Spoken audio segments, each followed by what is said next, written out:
BBC दुनिया में आज देखिए, कोरोना वायरस के खिलाफ जंग में उम्मीद की नई किरण। शुरू हुआ कोरोना वायरस के नए टीके का परीक्षण। ब्रिटेन में वैक्सीन का इंसानों पर परीक्षण शुरू। स्वागत है आपका बीबीसी दुनिया में। मैं हूं सारिका सिंह। कोरोना के लिए वैक्सीन की नई तैयारी पर होगी कवर स्टोरी में चर्चा, लेकिन पहले हेडलाइंस। भारत में 23,000 से ज्यादा लोग अब कोरोना की चपेट में। 24 घंटे में 1684 नए मामले। पिछले 14 दिनों में 80 जिलों में कोरोना का कोई नया मामला नहीं। कोरोना वायरस की चपेट में दुनिया भर में 27 लाख से ज्यादा लोग। 1,92,000 से भी ज्यादा की मौत। दक्षिण कोरिया में पिछले 24 घंटे में किसी की कोरोना से मौत की खबर नहीं। यूरोपीय यूनियन का मुश्किल से गुजर रहे यूरोपीय देशों को अरबों यूरो देने का फैसला। अमेरिका में कोरोना वायरस के कहर के बीच राष्ट्रपति डोनाल्ड ट्रंप की नई सलाह पर डॉक्टरों की निंदा। डोनाल्ड ट्रंप ने सलाह दी थी, कीटाणु नाशकों को शरीर में इंजेक्ट करके कोरोना के इलाज की संभावनाओं पर होना चाहिए शोध। अमेरिका में पिछले 24 घंटों में गई 3,000 जानें। अब तक वहां करीब 50,000 मौतें। दुनिया के कई देशों में मुसलमानों का पवित्र महीना रमजान शुरू, लेकिन कोरोना की वजह से भारत, सऊदी अरब समेत कई देशों में मस्जिदें बंद, लेकिन पाकिस्तान में मस्जिदें खुली। पाकिस्तान की खुफिया एजेंसी ISI संदिग्ध कोरोना मरीजों को खोजने के काम में जुटी। प्रधानमंत्री इमरान खान ने कहा, जो सिस्टम आतंकवादियों को ढूंढने में आता था काम, अब उसी सिस्टम की मदद से खोजे जाएंगे कोरोना मरीज। इनमें से कुछ अहम खबरों की चर्चा होगी आज बीबीसी दुनिया में।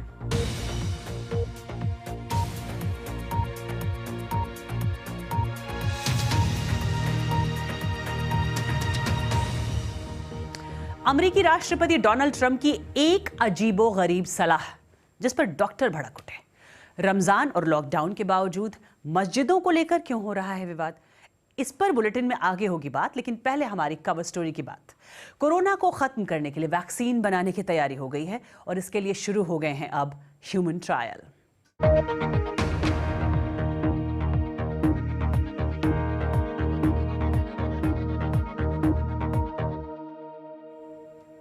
कोरोना वायरस का कहर जब से शुरू हुआ, तब से एक सवाल कईयों के मन में आया, क्या कोई दवा, कोई वैक्सीन आएगी जो लोगों को बचा पाए? तो राहत की खबर यह है कि इसे ऑक्सफोर्ड यूनिवर्सिटी के कुछ वैज्ञानिकों ने बना लिया है और कल ही इसका ह्यूमन ट्रायल यानी इंसानों पर परीक्षण शुरू हुआ है। वहां 800 वॉलंटियर्स को वैक्सीन के इंजेक्शन लगाए गए हैं, जिनकी उम्र 18 से 55 साल के बीच है।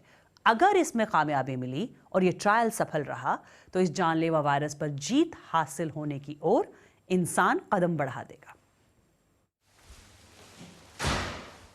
इससे सब कुछ बदल सकता है। कोरोना वायरस के टीके का हम सबको बेसब्री से इंतजार है। माइक्रोबायोलॉजिस्ट एलिसा ग्रानाटो वैक्सीन का इंजेक्शन लगवाने वाली पहली महिला वॉलंटियर हैं। हाल ही में वो 32 साल की हुई हैं।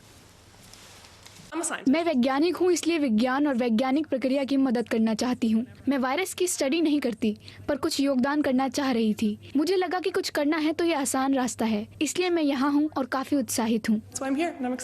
इस ट्रायल में शामिल आधे लोगों को कोरोना वायरस का टीका लगाया जाएगा और बाकियों को कोई दूसरा। मगर वॉलंटियर्स को इस बात का पता नहीं होगा कि उन्हें कौन सा टीका लगाया गया है। जिस काम में आमतौर पर कई साल लगते हैं, ऑक्सफोर्ड यूनिवर्सिटी के वैज्ञानिकों ने वो 3 महीनों में कर दिखाया है।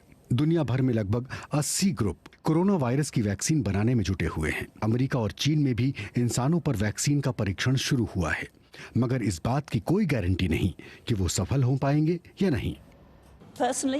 निजी तौर पर मुझे लगता है कि ये वैक्सीन काम करेगी। अभी हम देख रहे हैं कि ये कितनी असरदार है, लेकिन जब तक हम ये साबित नहीं करते कि ये कारगर है और लोगों को संक्रमित होने से बचा सकती है, तब तक इसे आम लोगों पर इस्तेमाल नहीं किया जा सकता।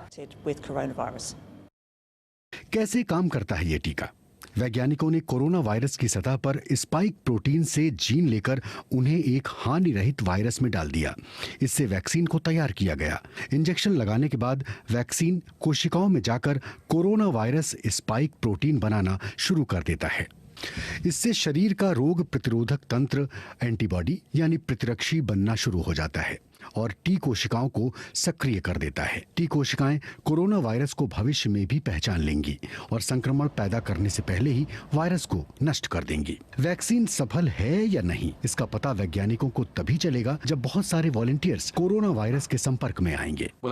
अभी हम चाह रहे हैं कि महामारी की मौजूदा वेव खत्म होने से पहले ही परीक्षण कर लें। अगर ऐसा नहीं कर पाए तो अगले कुछ महीनों तक नहीं बता पाएंगे कि वैक्सीन काम करती है या नहीं, मगर हमें लगता है कि आने वाले समय में और मामले भी सामने आएंगे क्योंकि वायरस अभी खत्म नहीं हुआ है। वैक्सीन लगाने के बाद आप लोगों को खुद कोरोना वायरस से संक्रमित क्यों नहीं कर देते? इस वक्त एक ऐसी बीमारी के साथ ऐसा करना बहुत मुश्किल होगा जिसमें मौत की दर काफी ज्यादा है। अगर हम ऐसी स्थिति में पहुंचते हैं जहां हमारे पास बीमारी का कोई उपचार होगा तो हम वॉलंटियर्स की सुरक्षा की गारंटी दे सकते हैं। वैक्सीन को फ्रीजर में -80 डिग्री तापमान पर रखा गया है। ऐसा कम ही हुआ है कि किसी मेडिकल ट्रायल पर इतने लोगों की उम्मीदें टिकी हों। अगर ये वैक्सीन सुरक्षित और प्रभावी साबित होती है तो ये कहने की जरूरत नहीं है कि ये कितनी बड़ी कामयाबी होगी। ये इस बात का प्रतीक होगी कि विज्ञान ने कैसे इस वैश्विक महामारी का हल निकाल कर दिया। ऑक्सफोर्ड की इस टीम को उम्मीद है कि सितंबर तक उनके पास 10 लाख टीके उपलब्ध हो जाएंगे और उसके बाद बड़े पैमाने पर ही इसका उत्पादन शुरू होगा। हालांकि अभी साफ नहीं है कि ये वैक्सीन पहले किसे दी जाएगी, मगर अभी तो इंतजार ये है कि ये वैक्सीन कामयाब होती है या नहीं। और ब्रिटेन में हो रहा ये ट्रायल कामयाब हुआ या नहीं ये बाद में पता चलेगा, लेकिन चीन में हो रहा एक वैक्सीन का ट्रायल फेल हो गया है। WHO के दस्तावेजों से मिली जानकारी के मुताबिक चीन में एंटी वायरल ड्रग रेमडेसिविर का ट्रायल नाकाम रहा। और कोरोना वायरस की वजह से दुनिया भर के तमाम शॉपिंग मॉल्स और मशहूर फैशन बाजार बंद पड़े हैं। इसका असर फैशन ब्रांड्स और उनके स्टाफ पर भी पड़ रहा है, क्योंकि बांग्लादेश कपड़ों की बड़ी मात्रा में निर्यात करता है। लॉकडाउन का असर बांग्लादेश पर कुछ ज्यादा ही हुआ है। वहां कपड़ों का करीब $3 अरब का ऑर्डर या तो कैंसिल कर दिया गया है या इस पर फिलहाल रोक लग गई है, जिससे लाखों लोगों की नौकरियां खतरे में पड़ गई हैं। देखिए BBC संवाददाता अकबर हुसैन की ढाका से ये रिपोर्ट। आजीविका के लिए प्रदर्शन करती बांग्लादेश की महिलाएं। ऐसी लाखों महिलाएं बीते 1 महीने से बेरोजगार हैं। ये महिलाएं कपड़े के कारखानों में काम करती थीं, पर कोरोना वायरस की वजह से कई कारखाने बंद हो गए हैं। अनीसा बेगम ढाका के बाहरी इलाके में रहती हैं। वो और उनके पति लॉकडाउन की वजह से काम नहीं कर पा रहे हैं। वो महीने में करीब 8,500 टाका कमा लेती थीं, पर अब अपनी मामूली बचत से गुजारा कर रही हैं। मेरे परिवार में 7 लोग हैं। मैं और मेरे पति दिन में एक बार खाना खाकर गुजारा कर सकते हैं, पर बच्चे ऐसा नहीं कर सकते। वो खाना मांगते हैं। मकान मालिक भी हम पर किराए के लिए दबाव बना रहा है। कपड़ा उद्योग बांग्लादेश की अर्थव्यवस्था की जीवन रेखा है, जिसमें 40 लाख से ज्यादा लोग काम करते हैं। कई फैक्ट्री मालिक अपने कर्मचारियों को पगार नहीं दे पा रहे हैं, क्योंकि कई वेस्टर्न ब्रांड्स और कारोबारियों ने अपने ऑर्डर कैंसिल कर दिए हैं। आमतौर पर एक गारमेंट फैक्ट्री ऐसी नजर आती है जहां हलचल के बीच काफी लोग काम कर रहे होते हैं। इस फैक्ट्री में H&M जैसे ब्रांड्स के लिए कपड़े बनाए जाते हैं, पर अब ये बंद पड़ी है। ये कारोबार पूरी तरह यूरोपीय देशों और अमेरिका को कपड़ा निर्यात करने पर निर्भर है। अगर वो खरीदना बंद कर देंगे तो बांग्लादेश के छोटे उद्योग ठहर से जाएंगे। What we are facing right now is a situation that we have never actually encountered in our lives. हमने ऐसी हालत पहले कभी नहीं देखी। फैक्ट्री साल 1991 में बनी थी और पहली बार ये बंद हुई है। ये सिर्फ हमारी फैक्ट्री का हाल नहीं है, बल्कि बांग्लादेश की हर फैक्ट्री बंद पड़ी है। हम बर्बादी के कगार पर हैं। मीरान की कंपनी में 16,000 लोग काम करते हैं। दूसरे फैक्ट्री मालिकों की तरह वो भी चाहते हैं कि फैक्ट्री में दोबारा काम शुरू हो जाए, पर यहाँ काफी लोग काम करते हैं और उन्हें एक दूसरे से दूरी बनाने में दिक्कत आएगी। उन्हें काम पर लौटने में कई महीने लग सकते हैं। बांग्लादेश के कुल निर्यात में 80% कपड़ा उद्योग योगदान करता है। अगर ऐसा ही हाल रहा तो देश की अर्थव्यवस्था चरमरा जाएगी।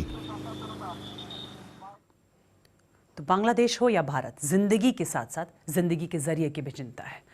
और वक्त एक ब्रेक का है। ब्रेक के बाद दिखाएंगे कोरोना के लिए राष्ट्रपति डोनाल्ड ट्रंप की किस सलाह पर मचा हंगामा।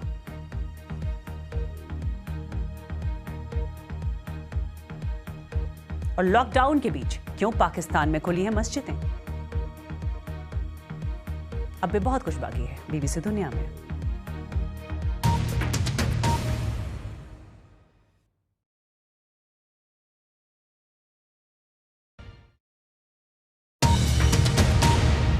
आप देख रहे हैं बीबीसी दुनिया, मैं हूं सारिका सिंह।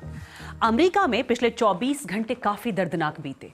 देश में एक ही दिन में कोरोना वायरस की वजह से 3000 से ज्यादा लोगों की मौतें हुई हैं।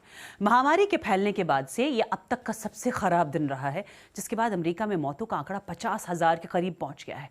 बावजूद इसके कई राज्य अर्थव्यवस्था को वापस पटरी पर लाने के लिए आज से कारोबार को दोबारा शुरू कर रहे हैं। इस बीच ट्रंप प्रशासन ने एक ऐसी रिसर्च की बात की जिसके मुताबिक कोरोना वायरस से लड़ने में सूरज की किरणें कारगर हथियार साबित हो सकती हैं।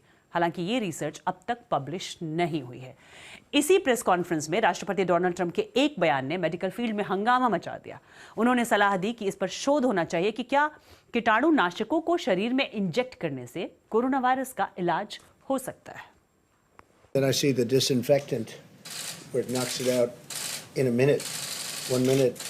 And is there a way we can do something like that by injection inside or almost a cleaning? महामारी के इस दौर में रमजान का महीना भी आ गया है, तो रमजान की तैयारियों पर भी इसका असर पड़ा है। ऐसे में ज्यादातर देशों में मस्जिदें बंद है और रमजान की नमाज को भी घर में पढ़ने की हिदायत दी गई है। ये तस्वीरें सऊदी अरब के मक्का की सबसे मशहूर मस्जिद द ग्रेट मॉस्क की है। अब यहाँ सिर्फ मस्जिद के मौलवी, सुरक्षाकर्मी और साफ सफाई वालों को ही आने की इजाजत है। इस्लाम के 1400 सालों के इतिहास में ये पहली बार हुआ है जब मक्का मदीना की मशहूर मस्जिदों को रमजान के पाक महीने में आम जनता के लिए बंद किया गया है।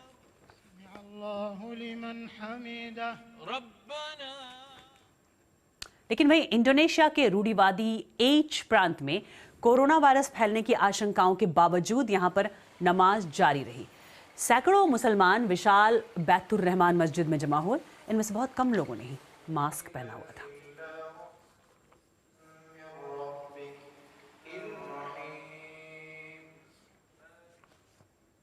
और पाकिस्तान में रमजान का पाक महीना कल यानी शनिवार से शुरू हो रहा है। कोरोना वायरस की वजह से कई देशों में मस्जिदों को बंद कर दिया गया है, लेकिन पाकिस्तान की सरकार ने मस्जिदों को खुला रखने की इजाजत दी है।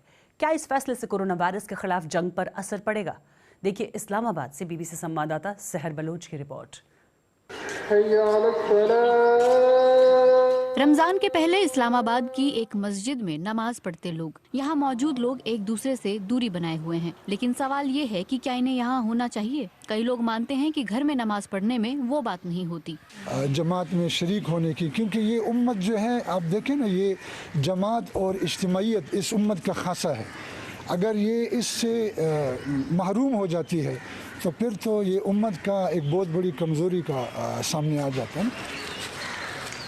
अगर वो आबाद हैं, थाने आबाद हैं, फ़ौज की बैरकें आबाद हैं, मंडियां आबाद हैं, बैंक दीगर तमाम दफातर वो आबाद हैं, तो वायरस एक वो सिर्फ मस्जिद दुश्मन है, उसने मस्जिद में आना है। थोड़ा सा हमें अपनी सोच में कुशादगी लानी चाहिए, वसअत लानी चाहिए, इतनी सख्ती नहीं। लॉकडाउन को लेकर सरकार के निर्देश मिले जुले से हैं और इस बीच शहर के कई इलाके खुले हुए हैं। इस्लामाबाद के इस इलाके को देखिए, आप समझ जाएंगे कि जब शीर्ष पर भ्रम की स्थिति हो तो क्या हालत होती है। संक्रमण के नए बढ़ते मामलों के बाद इन इलाकों में लॉकडाउन होना चाहिए था, लेकिन फिलहाल हर कोई सड़क पर है।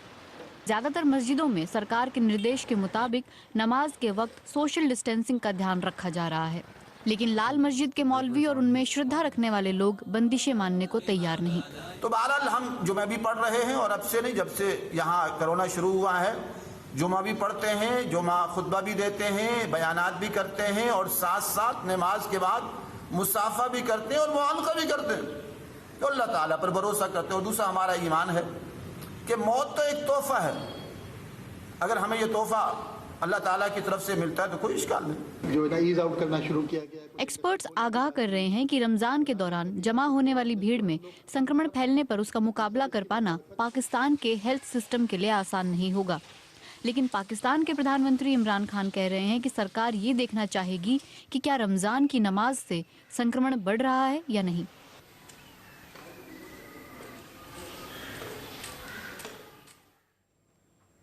और ब्रेक के बाद दिखाएंगे क्या मास्क बचाएगा कोरोना वायरस से।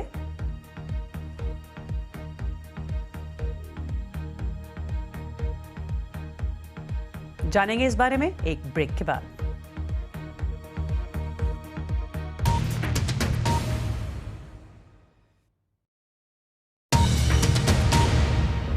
आप देख रहे हैं बीबीसी दुनिया, मैं हूं सारिका सिंह। क्या मास्क पहनने से कोरोना वायरस से बचा जा सकता है? इसे लेकर काफी बहस होती रही है। कई देशों ने मास्क को लेकर दिशा निर्देश जारी किए हैं, पर इसके पीछे आखिरकार साइंटिफिक तर्क क्या है, आइए जानते हैं। मास्क को लेकर कई देशों ने अलग अलग दिशा निर्देश जारी किए हुए हैं। कुछ तो लोगों को खुद ही मास्क बनाने की सलाह भी दे रहे हैं। विज्ञान क्या कहता है?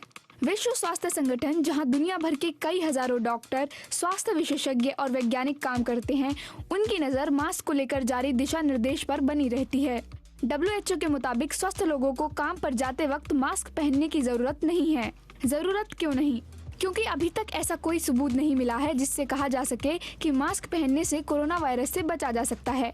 खुद मास्क ही आपको संक्रमित कर सकते हैं।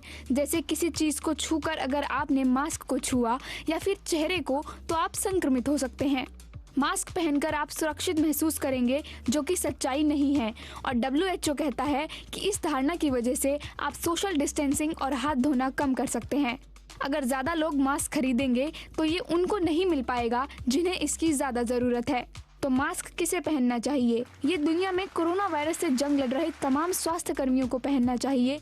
WHO के मुताबिक अगर आप घर पर हैं और आपको कोरोना के लक्षण हैं या किसी बीमार के तीमारदार हैं और उसी के साथ कमरे में हैं, तो मास्क पहनिए।